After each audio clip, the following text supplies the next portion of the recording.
In today's video, I'm going to be sharing with you how you can create this super fun, easy to do 3D alcohol ink art project. It's fun for the whole family. So stick around, that's coming up next.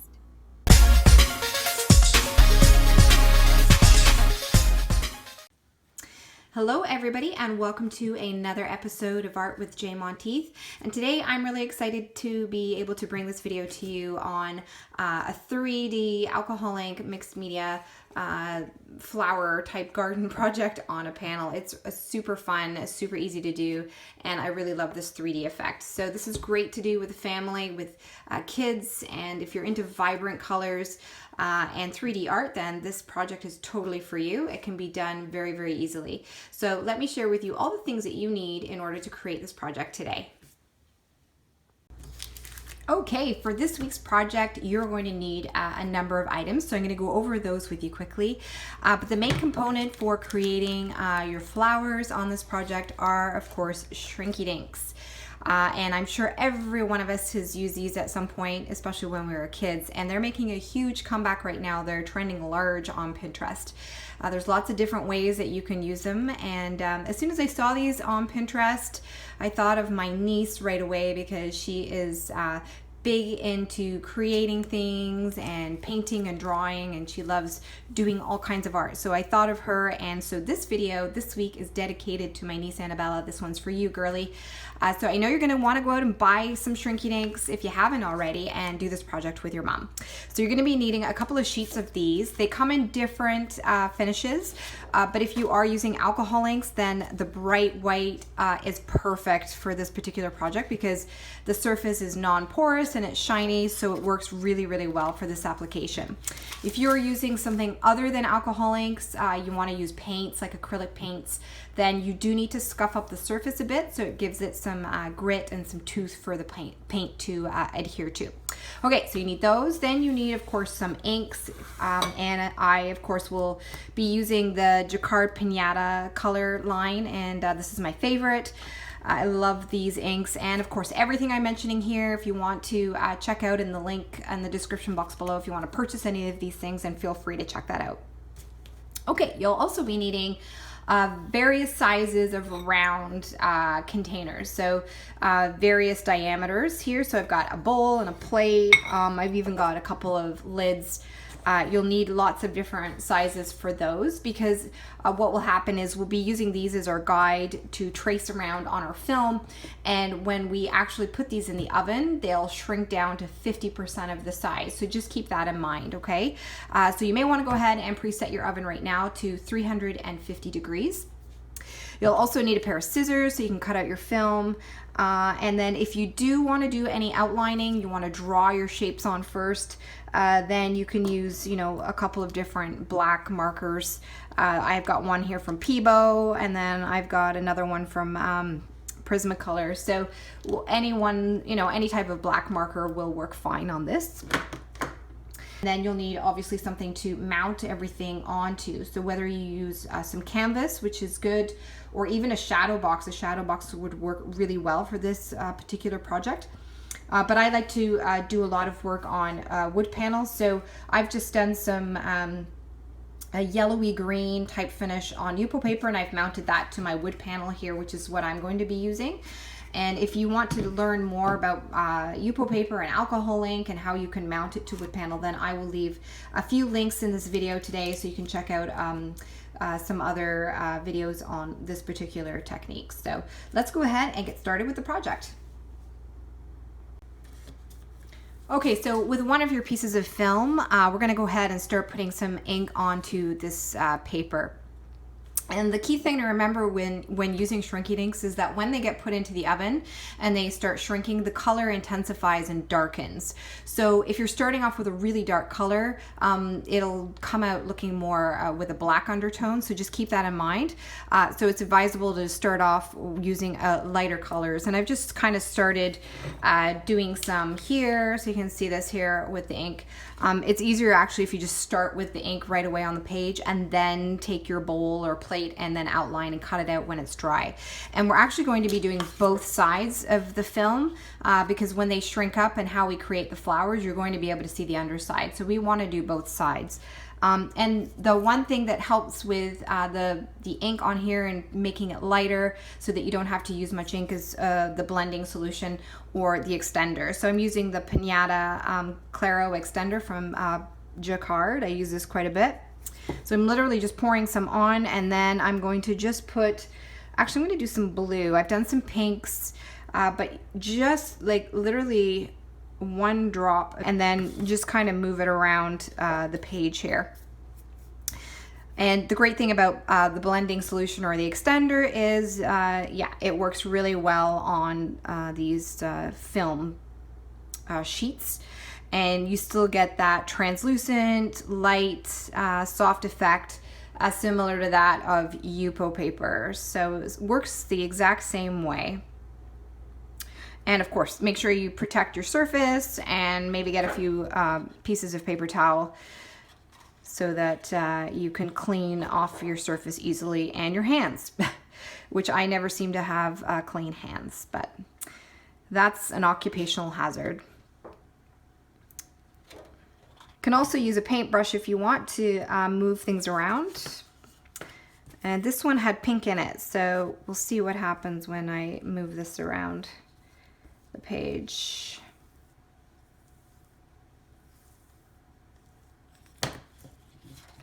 Sometimes it's nice to get a couple of colors blending together.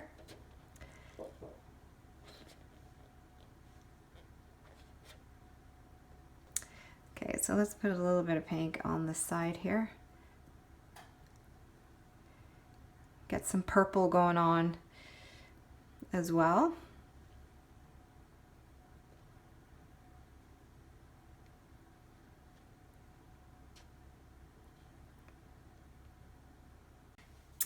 Okay, so I have finished a couple of sheets here. They've almost dried. But you can see here I've just thrown a bunch of ink on and blending solution and just, you know, moved it around the page. And then I've done the other side also, just slightly different. Same with this one, and then I have a couple others off to the side. So now you just need to take your bowl or your plate or whatever sizes of your round containers and draw around that with a pen, and then you can cut them out. So I think I'm gonna grab a plate here, and I'm just going to mark here.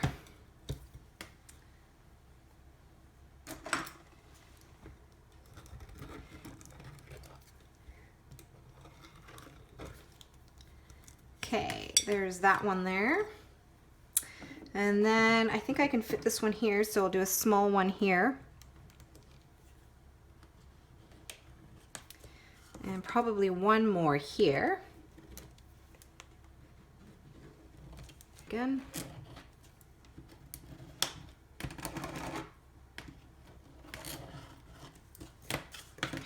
Okay, now you can start cutting it out. But if you want to use a black marker and you want to do some outlining when we've cut it out, like petals and things like that, you can also use black.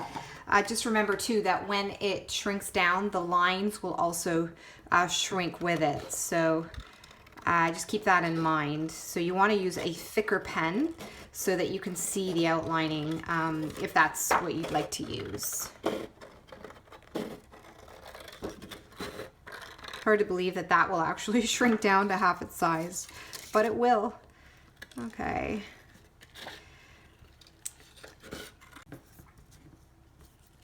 Okay, I finished cutting out all of my little circles, and I've actually cut one with more of a sort of a flower petal sort of look to it. So that will create a different shape when it comes out of the oven. And then I've also done one with my black pen, just so you can see what those are going to look like. I might even do another one over here. Okay, so all I've done here is I've just got an old baking sheet, and I've put on a piece of parchment paper. And I'm just gonna put these on a plate and take them over to the oven. But the key here for this particular project is because we're shaping the film when it comes out of the oven, you wanna make sure that you only do one at a time. That is really important because you literally have seconds when it comes out of the oven to actually form it into another shape. And because we're making these into sort of like a flower shape, if you put all of these on the sheet at once, you're just going to run out of time, and by the time you get to the next one to mold it, it's going to be set already. So that's a really important tip, okay? Just one at a time. So I'm gonna take these over to the oven and let's get started. Okay, so my oven is preset to 350, and now I'm gonna put this in the oven for 1 to 3 minutes. And then the other important thing to know is you've gotta make sure you have whatever it is that you're going to mold the shape into, you have it ready to go as soon as you pull it out of the oven. Because like I said, you only have approximately 5 to 10 seconds to shape this. So make sure you have your oven mitts ready, and you can pull out the baking sheet. And then I just use these corn on the cob holder things to actually push down into the glass to mold it and hold it down. It is a little hot and tricky, so you know, if you are working with kids on this, and make sure you have you're in charge of this part, obviously. So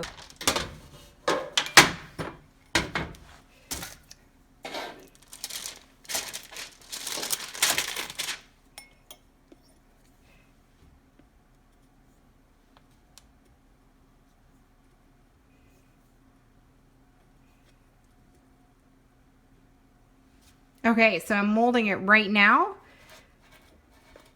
and this is pretty much done.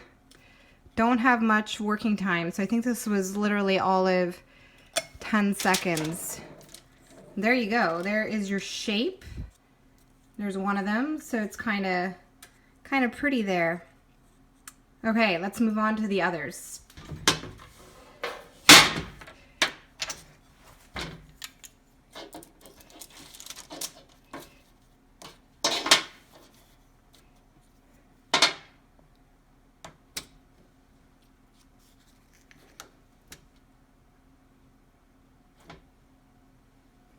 Cool.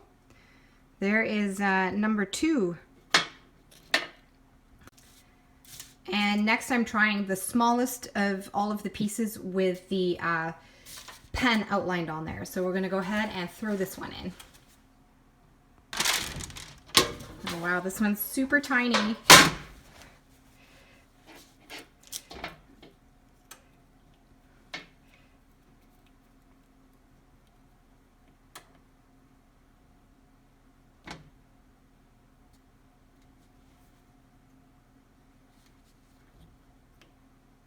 There you go. That one's really cute. All right, so here are all of our little pieces that came out of the oven, and they turned out really pretty and cute, but you can see how much they shrink down, okay? So obviously this was the size for this one that started out, and then this one bowl here was these, and then the lid here were the smaller pieces. So might probably even more than 50%. So just remember that when you're putting these in the oven. Okay, but I'm gonna go ahead and just paint the edges, because obviously when they shrink down, you still have a little bit of an edge. So if you want to paint those, you can. So I'm just gonna drop a little bit of ink in there, and I just have a small little paintbrush, and I'm just gonna go around the edges here. So the great thing about the ink is if you want to add more detailing or embellishments or anything like that after they come out of the oven, then you can do that.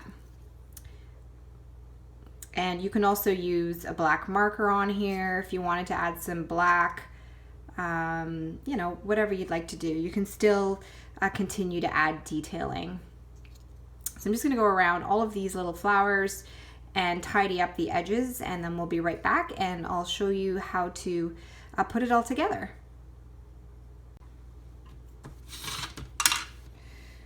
Okay, I finished just painting around all of the edges on my little flowers here, and if you want to touch up on the back, you can do that also. The next thing I would recommend is, before we go ahead and start putting this together on our panel board, you want to just spray it with something so it protects it and seals it. So what I like to use, especially over alcohol inks, if it's something other than Yupo paper, then I like to start off with the Kmart varnish to spray that, and then also finish it off with the UV archival. So I like to use those two products. I've done that first and already on my wood panel. We're going to be adding our little flowers to here, as well as some decorative stems and things on that panel. So let's go ahead and spray these first. So let me move this out of the way. Okay, you want to make sure that you shake this product really well. The instructions actually call for a couple of minutes. Then that way the product mixes well together and you get a nice even spray. So when you do use this, you want to make sure that you spray off to the side first to make sure that the product is coming out nice and smoothly, because sometimes the nozzles get kind of gunky and gummy, so you need to just ensure that you get a nice fine spray coming out. So I'm going to go ahead and just spray these lightly.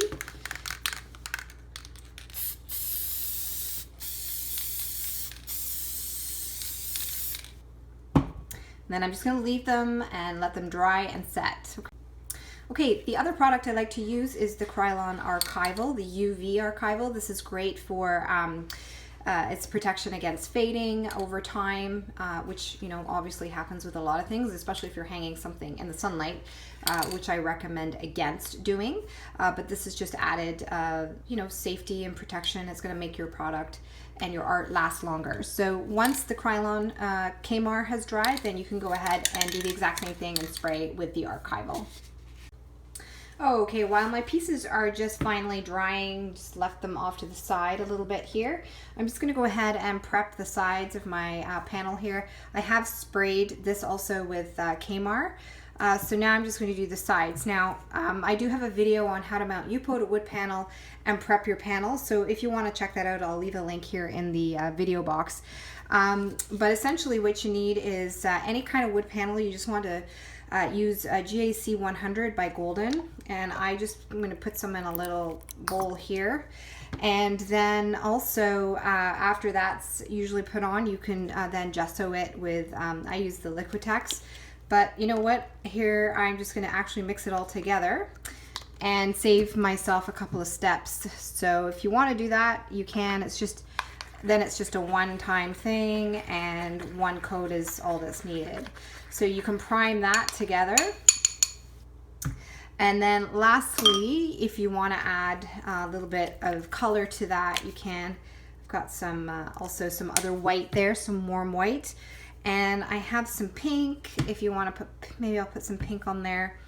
I actually have some red, so I might do the red, but you know what? I think I'm just going to stick with white. But by all means, if you want to color your panel, then just add, whatever acrylic paints you'd like to add to the side. So I'm just going to mix this up and just apply it to the sides of my panel here.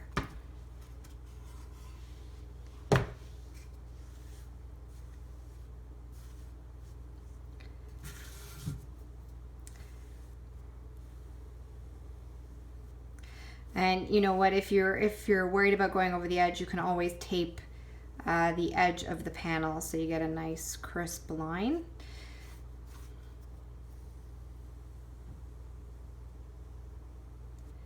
So I'm just going to continue around the board here, maybe go over it with a second coat, and we'll be good to go. We'll let that dry, and then we'll put our flowers on and some other stem work. Okay, so the final step, once your panel, the sides that you've painted are dry and everything is dry with the spray, you can then start arranging your flowers on your panel or canvas or whatever you're using as your substrate to adhere these to, and just sort of play around until you get the look that you like. So we're going to be using a glue gun to put these in place, and we're going to be adding some foliage and stems and things like that. So I've actually cut up a couple of pieces of UPO paper I had laying around. These are some textures that I created not too long ago. And if you want to learn more about how to use alcohol inks and how you get different effects with it, then you can check out some other videos that I have on different techniques with alcohol inks. So I'll leave that for you up in the video box if you want to check that out. But I've started cutting out some pieces, and I'm just going to start positioning them how I think they will look the best. And I'm going to cut out some leaves as well, and just kind of play around here and figure out what I like. And while I'm figuring that out, I'll plug in my glue gun, and then we'll get ready to start gluing this stuff down.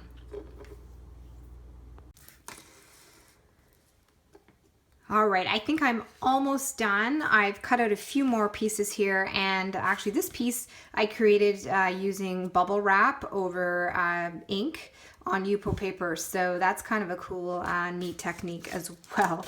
So, you know, different textures produce just a more interesting type of piece. I do like this one right here. So I'm going to use a glue gun for these pieces, and then I think I'm going to use a spray to glue these ones down. So this is my major piece here that I want to do.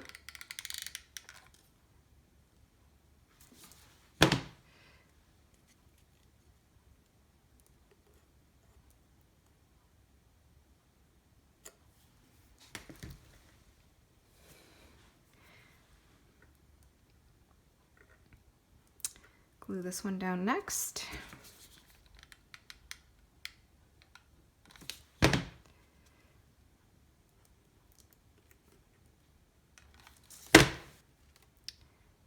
And we'll just move that out of the way because we can just attach the spray and slip it underneath.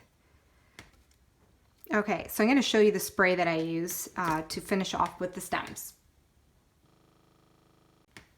All right, the spray adhesive that I like to use, I have a couple. I like to use the Krylon spray adhesive for permanent spray. So in this case, it will be permanent, so I'm going to use that. But if you're wanting something that's kind of temporary and you can reposition things down the road, then you can use Easy Tack Krylon. So if I use this product and I sprayed these pieces down, you know, in a couple of days, if I actually wanted to remove them off of this panel, of this board, then I could do that. But if you want something permanent, then you want to go with the Krylon spray adhesive. I love all Krylon products. They are great for artists. So if you don't have any, then I would suggest you have some of these in your supply cabinet. So I'm going to go ahead and just spray off on these pieces and glue them down. And the other thing I would like to suggest is when you are spraying, that you spray off into a box or some sort of container so you don't get your glue everywhere. So this is a great way to spray and sort of keep everything, you know, enclosed and it's not going everywhere. The other thing too is remember that these products have odors, so you want to work in a well ventilated area, and even a mask, so if you have sensitivity to chemical smells and things like that. So go ahead and you just kind of let it sit for a couple seconds, like 20 to 30 seconds, just so that it becomes tacky, and then you can go ahead and position your stem where you want, and you'll be set. And that's all you do. So I'm gonna go ahead and just start gluing the rest of the pieces down, and then I'll show you the finished product. Oh, that's gonna look great hanging on a wall, or just sitting on a shelf in a kid's room, or even if you're into this kind of art, just do a series of these on your wall, and they're super fun and super vibrant. Well, that's it today, guys. Thank you so much for watching. If you enjoyed this video and found value, please give it a thumbs up, like, and share. And as always, I appreciate your time for watching. Don't forget to subscribe to my channel if you haven't already done so for weekly art videos. And I hope you guys have a great day, and we will see you again real soon.